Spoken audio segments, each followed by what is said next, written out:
যেহেতু আমরা আসামে থাকি, তা আসামে কিছু নিয়ম আছে যা বছরের প্রথম দুদিন ওরা প্রত্যেকের ঘরে ঘরে গান গেতে আসে।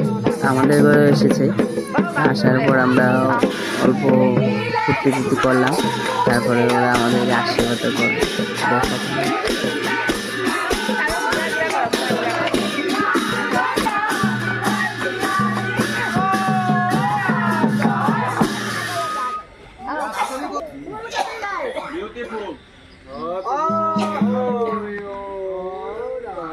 প্রভু নমো নমো নারায়ণ প্রসন্ন হরি হরি কৰিও কমায় নিদান আপোনাৰ মহিমা আপুনি বিকত কৰি দিয়ক পৰা পৰিত্ৰাণ কৰি দিয়ক পৰা হয় প্ৰভু। গাঁৱৰে যুৱক যুৱতী আহি মাতৃ ৰাইজ আহি পেলাই ইয়াতে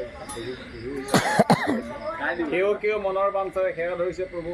সেৱকীৰ যি মনৰ বাঞ্ছা আছে সেই মনৰ বাঞ্ছা পূৰ্ণ কৰি আয়ুষত বিঘিনি পূৰ্ণ কৰি ল'ৰাকেইটাই যি পঢ়া শুনা কৰিছে সেই পঢ়া শুনাটো যাতে উজ্জ্বল হৈ পেলাই বিদ্যা সৰস্বতী বিদ্যা কণ্ঠস্থ কৰি পেলাই বিপদ আপদৰ পৰা মুক্ত কৰি ব্যৱসায় বাণিজ্যৰ পৰা সকলোতে আয় উন্নতি কৰি বছৰটো সুকলমে পাৰ কৰাই নিব লাগে, এইখিনি প্ৰাৰ্থনা।